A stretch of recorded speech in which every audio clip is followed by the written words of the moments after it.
Today we're going to be testing 3 night vision devices. Of course, the Opsin from Psyonix, a PVS-14 with an Elbit tube, and the DNV9 from Hoplite Industries. These are 3 different devices that work in very different ways. 2 digital, 1 analog, but even the 2 digital have very different methodologies and very different ways of operating. And we built this rig so that you can record footage from all 3. We've recorded about 150 gigabytes of footage so far. Also brought some other testing equipment to figure out what is going on inside. Let's break it down.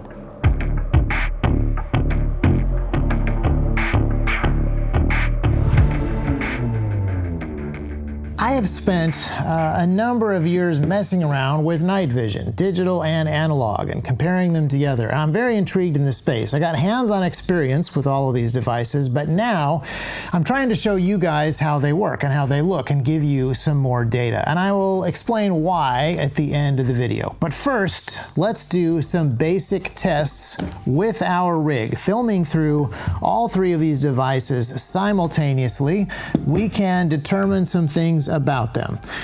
On the PVS-14, we've got a 40-degree field of view. And if we compare that to the Opsin, it's kind of interesting. The Opsin is 59 degrees wide, but it's only 34 degrees high because it is a widescreen sensor. Now on the plus side, this uses every last pixel of that fancy imaging sensor, and it also uses every pixel of the screen. But much as I like widescreen as a format, I also like not hitting my head on stuff, and I also like seeing what's under my feet. So the widescreen does take some getting used to.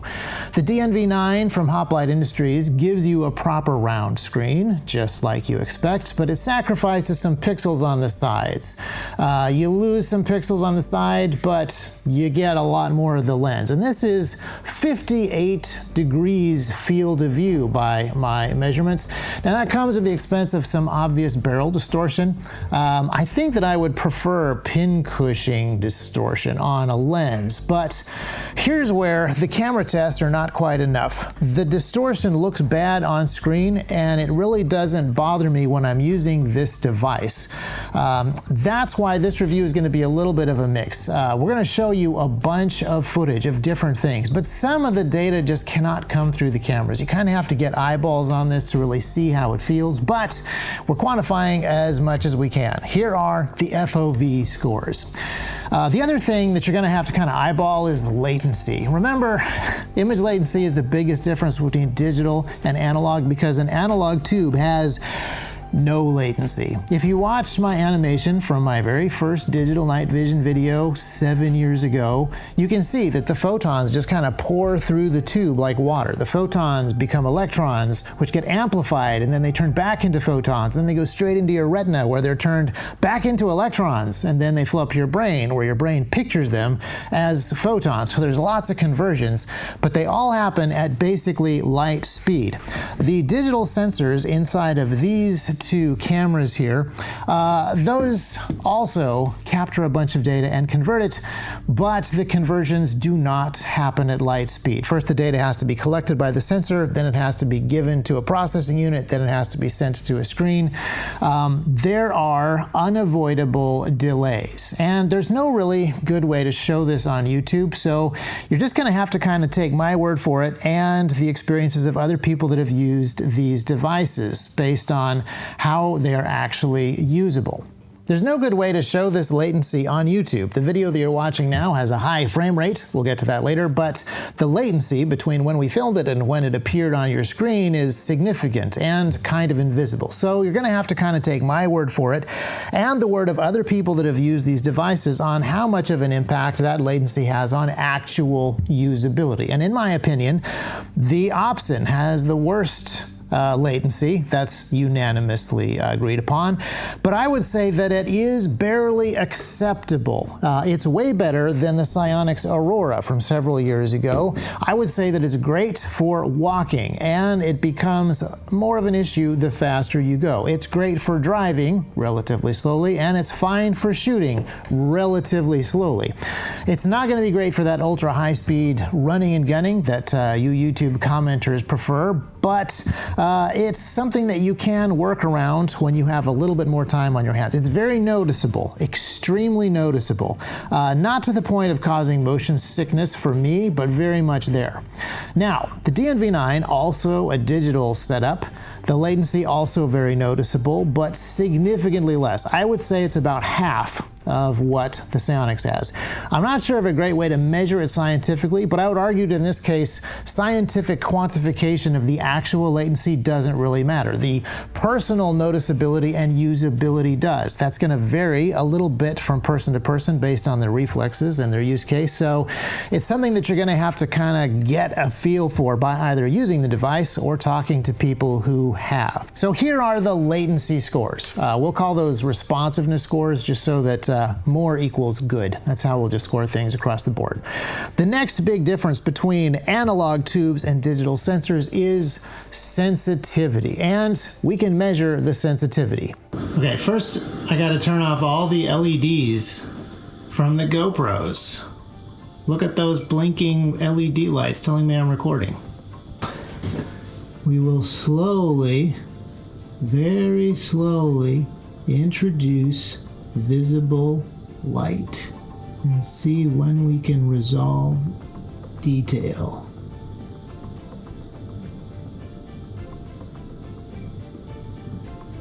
This is our non-laboratory test, and it's about as useful as you want it to be, but what you really want, and asked for in the comments in the last video, are testing these devices in actual conditions. 15 minutes after sunset, there's a ton of light. It's very silly to use night vision at this point, but it is worth pointing out what you can actually see at this point.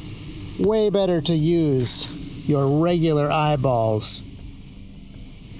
This is what a lot of you asked for. Open fields with lots of sky, some woods with basically no sky, heavy canopy, different lighting conditions, still observation, and then also movement, and of course, driving. And even before it gets dark enough that you need night vision, you can see how these different devices work. The DNV9 is really saturating the colors. The Opsin is more desaturated now than it was before the firmware update. They've basically pulled all the purple out of the image, which is the color that infrared light becomes on a digital sensor. And that's good because it's mostly IR light, and it ends up being a mostly purple image, as you can see on the DNV9. But I still want a little bit more saturation from the Opsin. The other thing that we did is we filmed this video at 60p, so you can see what these devices look like at 60 frames per second, a higher frame rate. However, there is a slight issue with frame blending. If you pause the image at any time, you will probably see 2 frames at the same time, because even though this camera is running at 60 frames a second and the display is running at 60 frames a second, they might be just off a little bit. If you want to see raw footage from the Opsin that is recorded inside, it is a little clearer, and you can check that out in the review that I did a couple of years ago. But if we want to do an eyeball to eyeball test, or at least eyepiece to eyepiece test, recording on the GoPro is going to be better, even though there's going to be a little bit of frame blending. Ideally, we would sync the camera to the display somehow, but the GoPro doesn't have a Genlock port, and then none of these night vision devices have time code out ports. So it kind of is what it is. All right, we are now 25 minutes after sunset. And this is approximately full moon conditions, based on how I remember the full moon looking. It's not quite the same because the light is coming from the entire sky and not just from a single moon source, but this is the relative brightness of a full moon, perhaps behind just a teeny bit of cloud cover. And the units are completely workable. Looking at the tree line, approaching the woods. Very solid performances in this undergrowth and around the forest in approximately full moon brightness. The device controls on the PVS-14 are relatively simple. You got off, on, and then an IR illuminator control on this knob, and then you can control the gain up front manually. That's really important. And then the DMB9 actually has fewer controls. You turn it on here, and then you just have two brightness buttons, and you can switch between 60 frames per second and 30. This feels very much like a digital version of an analog tube. There's a simplicity to it. It's also very small and streamlined. There's way fewer features inside. No recording video, no GPS, no compass, no HUD, nothing at all. It's simple and it's straightforward. And then over here, the option is a little bit different. You turn it on up front. You got three buttons right here that lets you change your frame rate. It goes all the way up to 120, but it also lets you record onto a micro SD card over here. And then you can also get into a whole menu system where you can turn on GPS and Wi-Fi and change the color to monochrome and just adjust all kinds of settings and activate all kinds of features. There is just so much more. This feels a lot less like a standard night vision device, like these two really do, and more like a camera, more like the future of digital night vision in some ways, but we'll get more to that a little bit later. We also do have exposure control right up here, and this is really important because in the original, this knob controlled not exposure of the sensor, but brightness of the screen, and that kind of bugged me. Ideally, you set the brightness of the screen as low as possible, and then you adjust the exposure of the camera. And now, thanks to the firmware upgrade, that works, and it makes this device way better. I want the screen to be as dark as possible, and I want to have access to this on a knob, not inside of the menu. And I hope that Hoplite Industries can do the same with this device and these two brightness buttons right here. On that note, if I were operating these devices with gloves, the DMB9 would be the winner. These large buttons, and not very many of them, fantastic. The others are not terrible, but feeling these smaller buttons on the Opsin would be a little bit of an issue. They're in a very convenient spot once it's hanging from the mount on your helmet, but the bigger, softer buttons here, fantastic. All right, we're now 35 minutes past sunset. Light levels here in the open field are approximately half moon levels of brightness. I can now start to see a lot more detail through the night vision devices than with my eyes. Although the GoPros are a terrible way to experience this, let's walk around and look into the forest. So, can definitely examine objects and see what we're looking at, even under some canopy there. Most of our brightness still coming from the sky. Now at this point, it's not dark enough that we're really testing these devices. We're just kind of establishing a baseline of what they look like, but light falls off fast after the sun goes down. Now, while we're waiting for the sun to go down a little further, I'll just mention that these two digital devices kind of fall into a no man's land for a lot of YouTube commenters. Half of the criticism against them is that they are inferior, cheap garbage, and if you want to do night vision, you should just save a little bit more money and get yourself Gen 3 tubes, plural. You want binos, of course. But then the other half of the commenters are saying that these things are far too expensive. Even $1,200 for this one right here, way too much. There are, after all, drastically cheaper Chinese nods that you can get on Alibaba. So a great example of one of these would be the Binoc NVG30s. Many of you requested a test of those.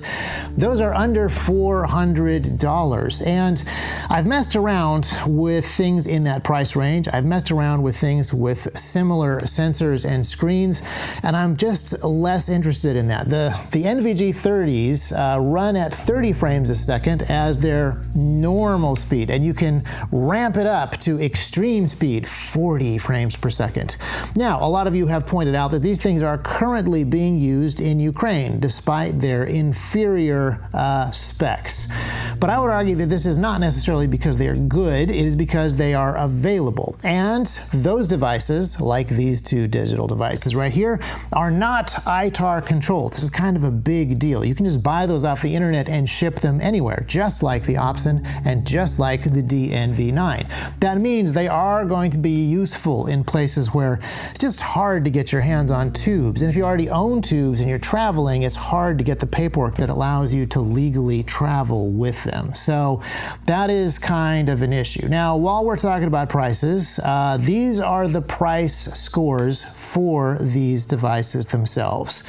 Or actually, we should probably say affordability scores, so that more equals better. Now, I should point out that these two devices, that price includes a J-arm or J-arm equivalent that connects to your standard G24 mount, and this does not. There's going to be an extra cost for that. Also, these devices will include a battery pack, which is both a bug and a feature. It's great when you're running a helmet-mounted kit to have a counterweight in the back so that you have better balance and less neck fatigue. But the battery pack is kind of expensive once you have the analog device set up. You need all the connectors and so forth. So it's cool that that comes free.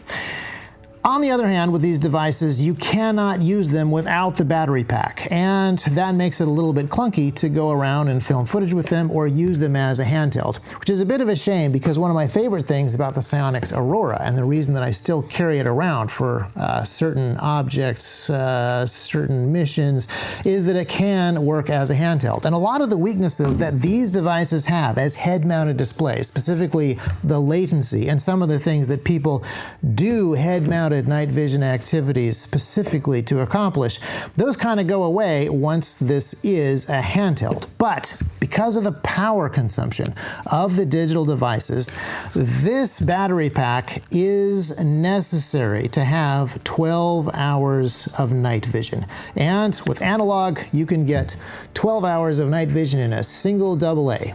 And if you buy the premium AA's, it's like 20 hours. So yeah, there is absolutely no contest between these devices when it comes to power consumption. All right, we're at 45 minutes past sunset now. We can see some street lighting through the trees over there, and it is color. You can see the color on our color night vision. But you can also see, if we get into the darkness of the brush here, the DNV9 is really starting to run into the limits of the sensor. That noise, as it gains up, is getting pretty bad. But a cool thing that is happening is when we have enough light for there to be color information, it is color. And when we come down here into the dark, it automatically gets rid of that color noise. We just have the lumen noise. Distracting, but still very usable at, almost 45 minutes. 40 minutes past sunset here. And that's just another example of how well thought out this DNV9 is. They've skipped out on a bunch of features. There's no recording, there's no GPS, there's no compass, there's no clock, there's no HUD, there's no nothing, but at the expense of all of those features comes better battery life and lower latency. And the battery pack that comes with this particular device is great. It holds 4 18650 batteries, so not only are those easy for you to charge, they're interchangeable and field replaceable. This, for the Opsin, is lithium-ion battery, which is great, and it charges pretty easily, but not quite as modular as this thing is. Also, because this is built around a Sony sensor, the StarViz 2, it's replaceable, not user replaceable, certainly not field replaceable, but Matthew, the guy at Hoplite Industries who has invented this platform, can easily upgrade it by swapping it out with a new sensor whenever Sony comes out with the StarViz 3. I also appreciate that this is really rugged aluminum. You lose some lightness by having this thing be as overbuilt as it is, but it's a pretty fantastic standalone device, and it has a lot of the same basic operational principles as regular night vision, just without that expensive analog tube, which doesn't burn out when you point it at lights and stuff like that. It is too dark for me to really get around without the night vision very well. And it's time for us to give the DNV9 a little boost. We're going to go from 60 frames a second, which is where the option is currently set. We're going to bump the DNV9 to 30 frames a second. That should double the amount of light getting in at the cost of some frame rate and some motion blur. And that has helped us out a bit, but this is not linear, this is logarithmic stuff. I'll have to explain that in the studio. That's a problem for future Isaac to figure out. Do I want to explain logarithmic scales? I think I'm actually going to kick that can down the road to a even more future Isaac, because I'm working on a new video that talks about the future of digital night vision, what comes after these two devices. But I will say that the way that we measure light generally in digital cameras and photography primarily is a little bit like decibels. You know how decibels, each new decibel is doubling all of the ones that come before? That's how light is. We measure light in stops. Each stop is twice as much light if we go up a stop, or half as much light if we come down a stop. And this will be important when we start talking about dynamic range, which is another big part of the issue or the differences between digital night vision and analog night vision. But first, let's talk a little bit about color, because digital night vision isn't just limitations. It isn't just inferiorities. It has extra features like the ability to see color. All right, I set out some colored Christmas lights here. I should have done this test when it was a little bit brighter for the DNV9, but the option is able to capture some of that color value. The PVS-14 cannot. Also, I want to show you just a focus issue that I'm having with the PVS-14. You can tell as I focus, you can see that front focus is very finicky because it's got a much larger aperture. Obviously, the tube is a very capable light amplification device, but it's also got a larger sensor area, so to speak, and that is helping it gather some more photons. That's helping it run a little better than the others. So obviously the technology inside of this analog tube is superior. It makes it more sensitive, but it also does have that larger area, that larger aperture. That is giving it a shallower depth of field, which is a plus and a minus, but overall it's just capturing more photons. We could, in fact, get better performance out of these devices if the sensor size were a little bit bigger. It would require a slightly larger lens, which would be a little bit more weight, but it might be worth it. All of these things are trade-offs. If you look at the Starvis sensor inside of here, it is tiny. It's actually not an apples to apples comparison between these two devices, just in terms of photons that it can capture, let alone the sensitivity of the mechanism. Now, if you remember our very first digital night vision video, we compared Gen 3 tubes from L3 to this device, and it performed incredibly well, not because this 8-year-old Sony A7 II is such an incredible camera. Well, actually it kind of still is, but because this sensor is gigantic and we put a great big fast lens on the front and captured way more photons. You can watch that video on the main T-Rex channel. Now there's another Chinese digital night vision device that a lot of you commenters have asked me to review, the ADNV G14, and it gets a lot of sensitivity by having a much larger sensor, particularly larger than the Starvis 2. I believe it's a 1-inch sensor. And they've also got some extra efficiency by having no color filter and an incredibly low resolution. It is not HD. That gives it larger pixel sizes that capture more of those photons. So it's trading resolution and color for sensitivity. And you guys are right, I do kind of want to test one, but it is $3,600, so exactly the same price as a very well set up PVS-14 with really good tubes. And it really doesn't offer any advantage over analog without the recording features or the GPS or the color. And I do think that color is kind of important. Now, to be fair, there is a way to do color night vision with an analog tube, but it involves spinning color filters, and they also drop sensitivity by about half. The color filter inside of a digital device costs you a stop of light. The colored filters that you could spin in front of the front and the back of PVS 14 costs you a stop of light or two, depending on how vibrant you want it to be, but that also adds a whole bunch of extra size and weight and complexity and noise. For the digital night vision, color is no additional weight, no additional complexity, no additional fragility, no battery hit. It's just a sensitivity hit of about 1 stop. And color is potentially useful for a lot of things. If there is enough light, you can follow blood trails. It's great for forensic work when you're looking for specific kinds of evidence. It also shows the difference between visible light and IR light pretty well. So if you see people in the distance using a flashlight, you can tell whether they're using something covert or not, and that potentially is great information. Also, if you're operating vehicles, it lets any color instrumentation shine through. So I think it's totally worth it to leave that color filter in, even at the cost of some sensitivity. But remember that the light spectrum doesn't just stop at colors. The near IR light spectrum is wide. Now, most of the IR lights and lasers that are run on weapons are 850 nanometers, if you can see a little red glow around them and they're cheap, or 950 nanometers, which is no longer visible to the naked eye, but still looks pretty good inside of the night vision analog tube. But there are other frequencies that we can experiment with. While we're still at the barn, I want to do a little light test. This is a 50 lumen USB flashlight, visible light, and you can see that it's improving our resolution and our signal to noise ratio on our digital devices quite a bit. But DNV9 is having a little bit of trouble finding the correct exposure for a spotlight.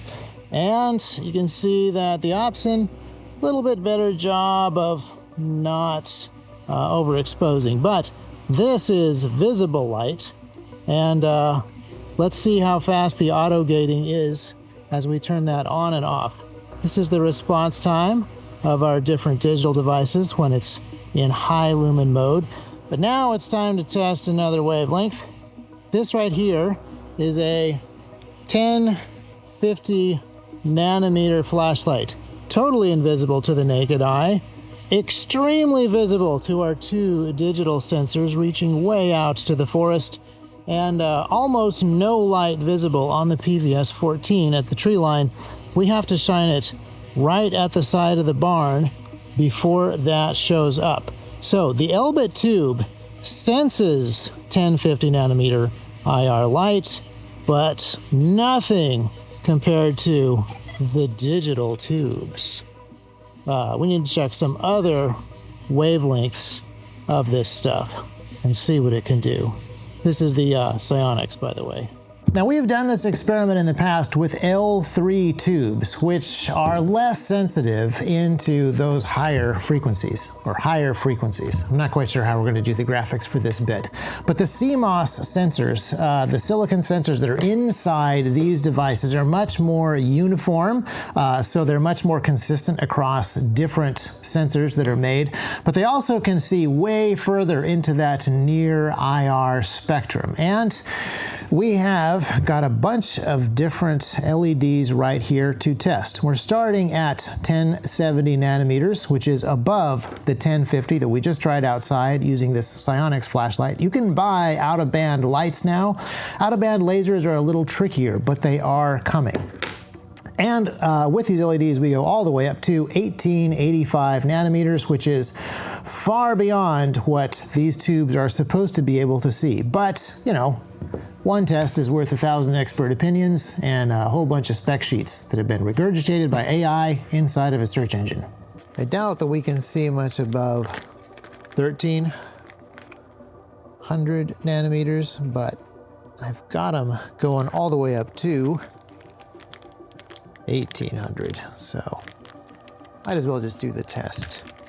Now that I've got all of these in place, We can check it out here. All of these are from Mark Tech Optoelectronics in Japan. We've got basically every 100 nanometers from 1070 up to 1885. And we'll now see which of our devices can actually see these different wavelengths. All right, on our PVS 14, 1070, we can totally see quite a bit of light.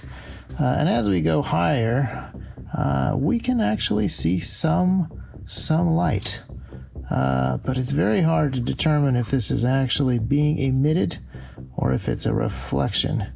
We're getting up to a tiny bit of sensitivity. Right at 1550, you can see the tiniest glow, nothing above that.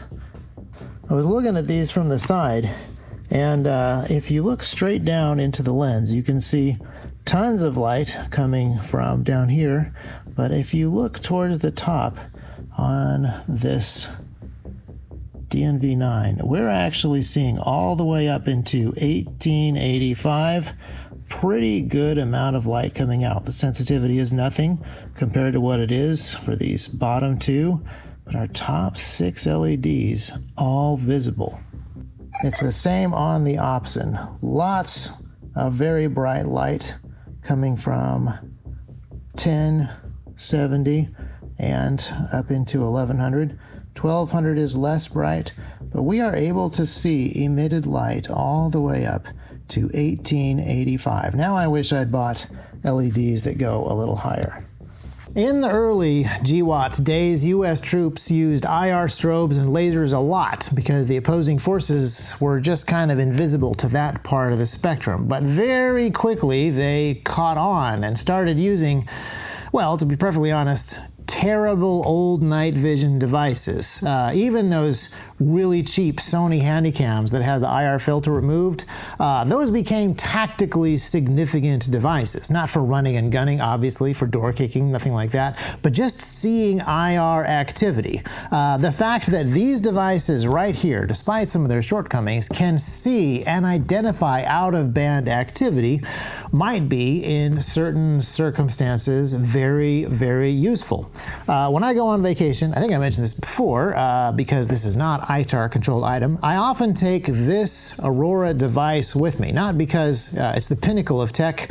It might be one of the worst things that Psyonix has ever made from a capability standpoint, but it is super easy to carry around in a pocket and flip on.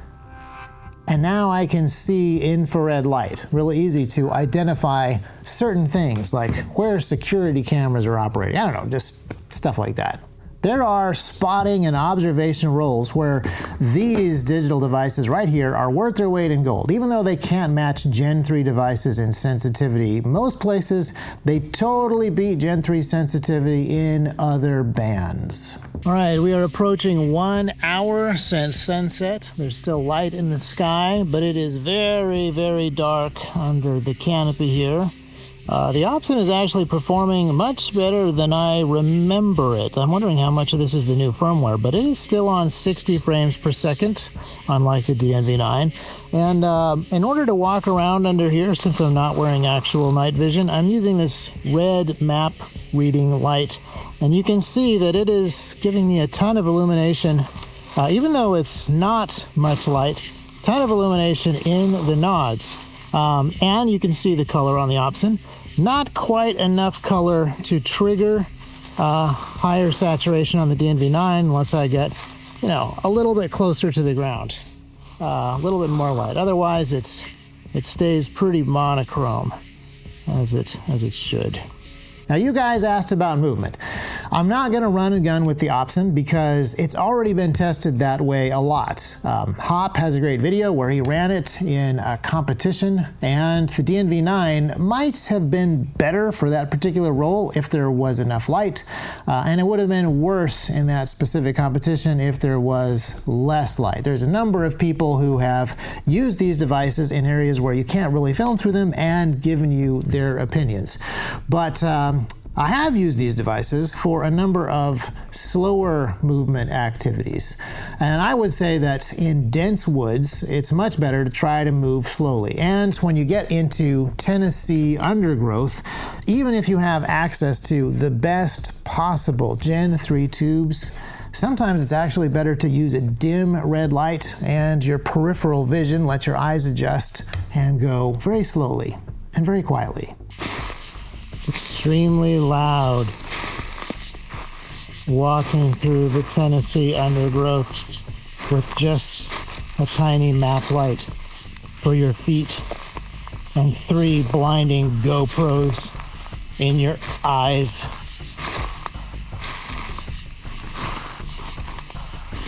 Hard to tell if that's poison ivy with just red light. Yeah, I can tell you now that it was probably poison ivy. Now, night vision is so much better than thermal for navigation. It's better for movement and looking for cover. One of the advantages of thermal is that it can see in absolute darkness, but there's certain things that it can't see. It cannot see letters on signs, and it cannot see shadows, which means that it cannot see certain types of cover. Being able to read the lighting in a scene might be incredibly important. Okay, so here's kind of an interesting test. We've got a street light up there, so we can kind of see flaring and blurring and so forth with our different lenses. But it's casting a shadow behind this bush. And the digital is actually a little bit better because it has more contrast. It's actually a little bit better, I think, at showing us that there is a shadow behind this bush that we should move to and not just stand here in the open. So analog night vision is the least abstract of all the viewing devices. Using this GoPro to film how it looks really robs it of a whole bunch of contrast. The camera makes it look very flat, but your eye can see a lot more, not color, but a lot more contrast, much richer values. And this is where we need to talk about dynamic range, because this is a major weakness of digital night vision. Technically, it's a major weakness of all digital cameras. The human eye has something like 12 stops of dynamic range. That means we can detect the difference between 21 different stops of brightness and darkness. And the best high-end cinema cameras that you can buy from Ari or maybe Red or possibly Blackmagic, they're going to top out at 13 or possibly 14 stops of light. And then the GoPro 9 that we're using here, it's not great. So the night vision tube is giving me almost infinite dynamic range, and my eye can use all 21 stops of it. But once we put this device on here, that's getting cut almost in half. Now, the best test of dynamic range, or at least the hardest test, something that's going to really show the limitations, is going to be driving. This is when you're going towards streetlights, when you're going towards headlights, and the analog is really good, but it doesn't look that great in the footage just because of the limitations of the GoPro. But the Opsin is much better than it was 2 years ago. Not only are there better exposure controls that I talked about in the new firmware, but I think they also have just handled localized exposure compensation a little bit better. And we tried a couple of different roads with full headlights and then some back roads with just the fog lamp, so you kind of get the idea. Now, I personally am very comfortable driving with analog night vision at maybe what you would consider to be lower speeds and not very much illumination, especially out here in Tennessee where there's not a lot of traffic and they're just slower speed roads. And I'm pretty comfortable doing that with the Opsin as long as I have a little bit more additional light to overcome its sensitivity issues. But the DNV9 and its lack of dynamic range means that I'm just a lot less comfortable driving with this thing, even though the latency is better, even though the latency is way better. The dynamic range limitations mean that even when I raise the brightness of my headlights, I'm not necessarily getting more spatial information. It is now an hour since sunset, moonless night, and we're walking along a road with no street lights. This is a pretty uncomfortable amount of light without night vision, and we can get along pretty well with 2 out of our 3 devices. The DNV9 definitely needs some moonlight, and once we get closer to the forest and we look underneath that tree cover, we're going to see we're pretty much at the limits of all of this technology, and probably going to go straight into these blackberry bushes.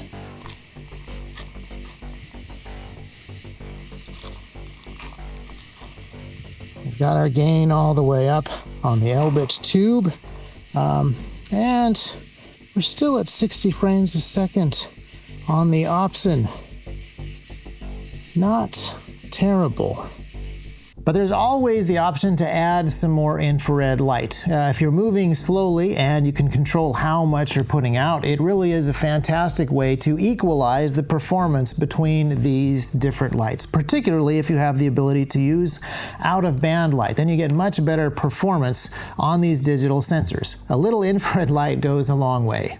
All right, we are back up next to the woods again, and I have now activated the little IR light that is on the side of the PVS-14. You can see that little red LED inside the eyepiece showing you that it's on, and you can see what it's doing. It's probably 950 nanometers, I forgot to check, but it adds quite a bit of capability to look into the darker recesses of this forest here. And the other night vision devices, not surprisingly, really appreciate having some of that light.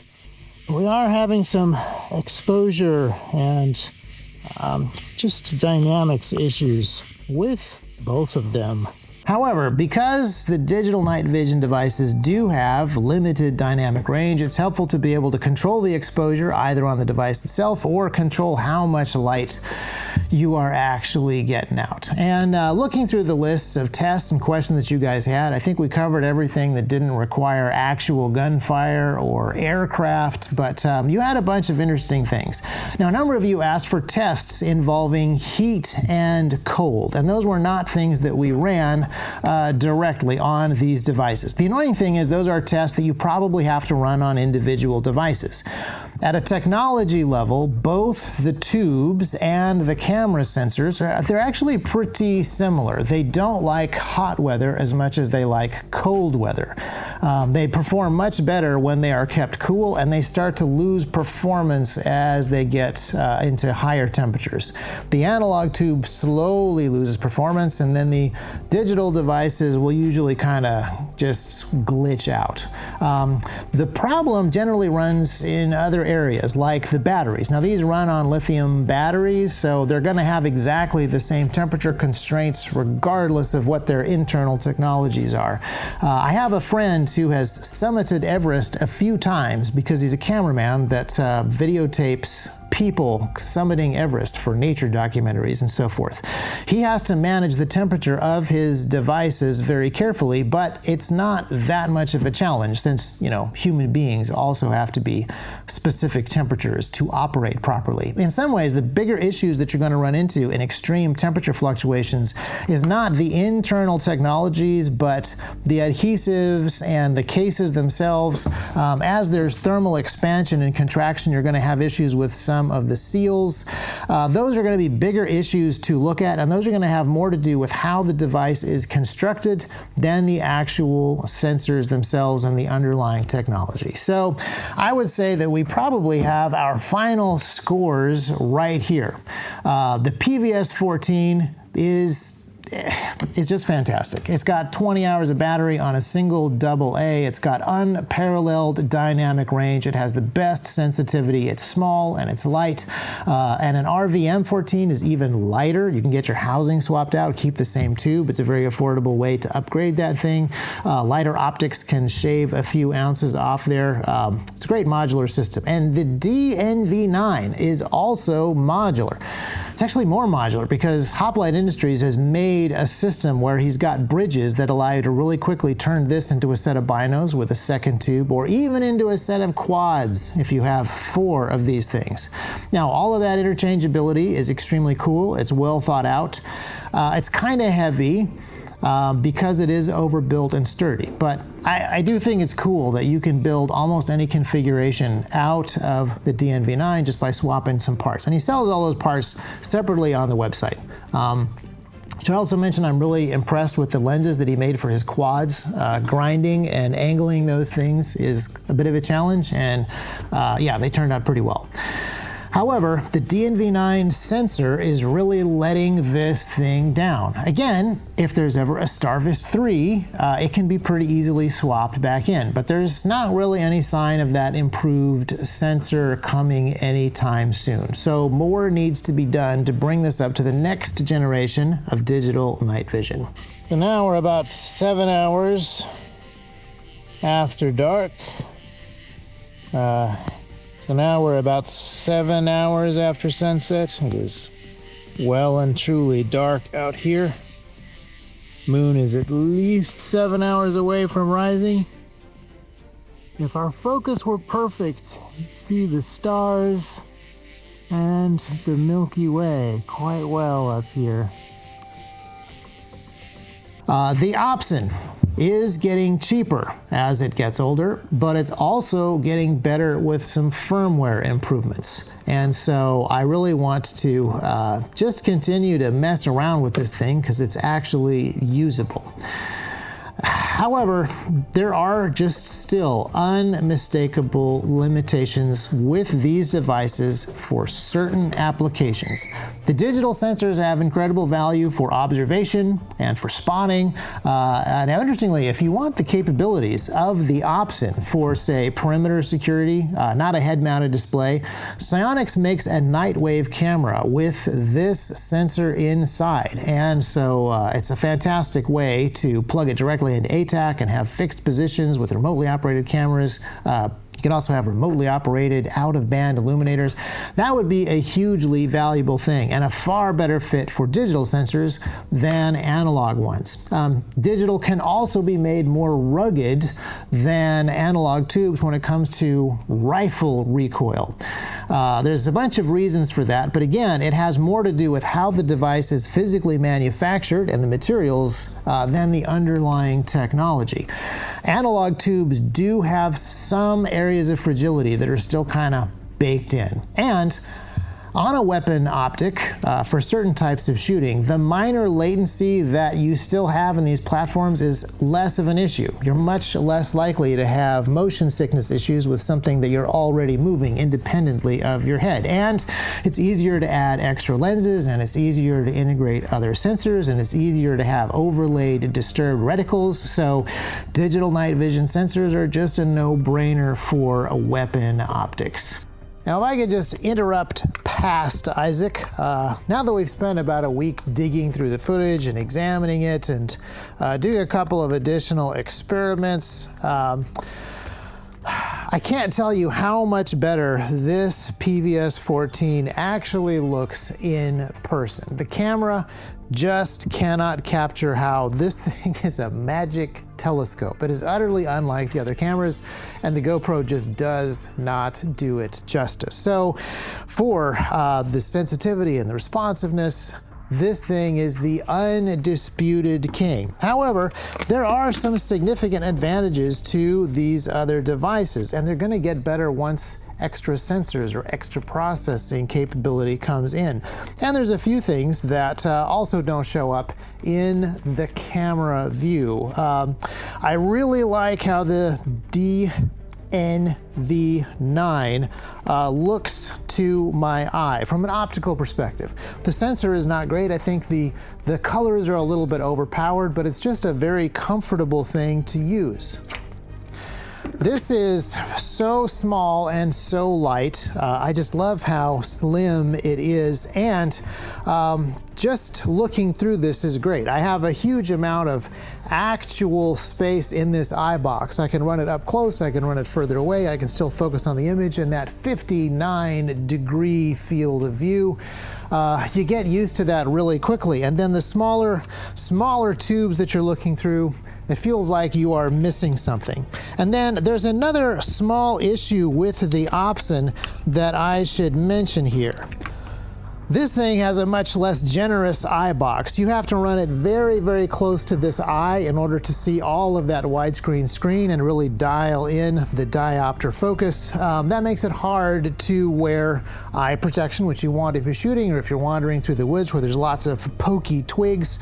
The comfort that you get from having a large and more forgiving eye box is kind of hard to quantify, but it's really a big deal. So across these three devices, this one is the obvious low light performer winner, but I kind of want a mix of all of these things. I'm sure that people in the comments are already saying they want twice the sensitivity of this, they want even faster response times, they want all the features that are inside the Opsin and then some, and they want this magical device to come in at 1/10 of the price. Obviously, I would like that too, but if I really could mix and match, I think that I would want the sensor of the Opsin, if we're talking about a digital night vision device, inside the body of the DNV9 with the optics of the DNV9, and I would like to add to it the battery compartment of the PVS-14, probably larger so that it could take an 18650 battery, give me at least a couple of hours of runtime.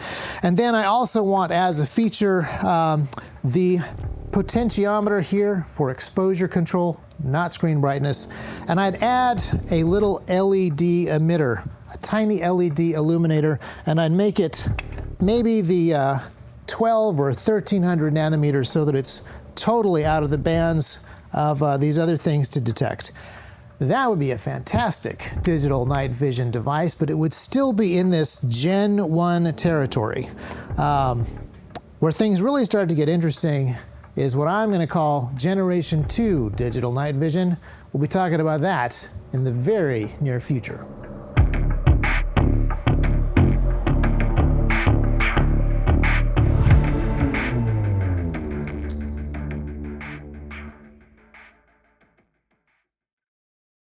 So we've said it before, and we'll say it again, all camera rigs are janky. However, I just want you to think about how weird it is to wander around trying to navigate with these little dots.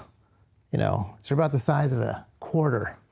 It's not the best way to experience these particular pieces of technology. But basically worked.